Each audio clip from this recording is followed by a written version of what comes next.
Një shkresë dërguar një javë më parë kryebashkiakës së Durrësit Mirjana Sako, e cila ende nuk ka marrë përgjigje, i ka sjellë sërish këtë të martë para dyerve të bashkisë përfaqësuesit e familjeve që preken nga projekti TID.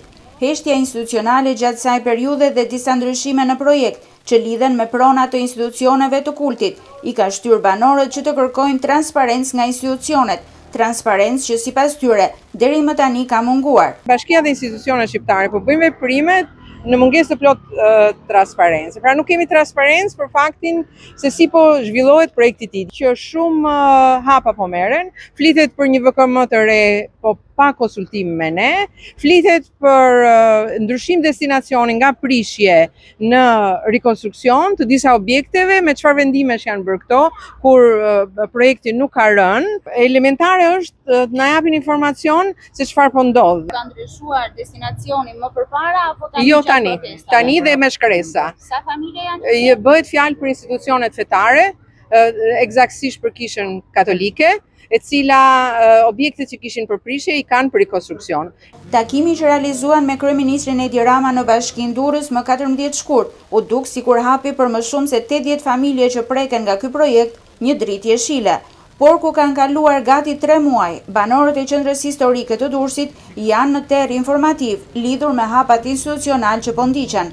Ata vazhdojnë të qëndrojnë fort në kërkesat e tyre, që i kanë artikuluar që në protestën e parë. Banorët kundërshtojnë shëmbjet e banesave dhe bizneseve, si dhe shpronësimet me vlera qesharake, siç i konsiderojnë ata.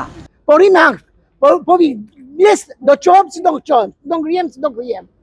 Ton, ama të më prishë shpinë, për lulishte, ja, e këtë së ta thashe dhe jetë të prishët bashkim për du.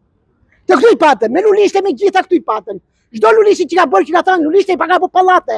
Kemi arrit me komuniku me Olafin, kemi arrit me komuniku me shumë zyra tjera ndërkombëtare, po ama me Bashkinë e Durrësit ala nuk po kemi mundësi me komuniku. Jena kundër prishjeve, kush don që ti prishet e ti prishet, kush nuk don ti prishet e vlla, unë s'du për shembull, as du me marr, as du me dhanë, kanë thënë që ditën 1, jemi ditën e 250 sot që po bëjmë kësaj lëvizje gjëna dhe prapë unë i qëndroj kësaj. Ne nuk kemi përprishje, ka dalë për restaurim, rikualifikim.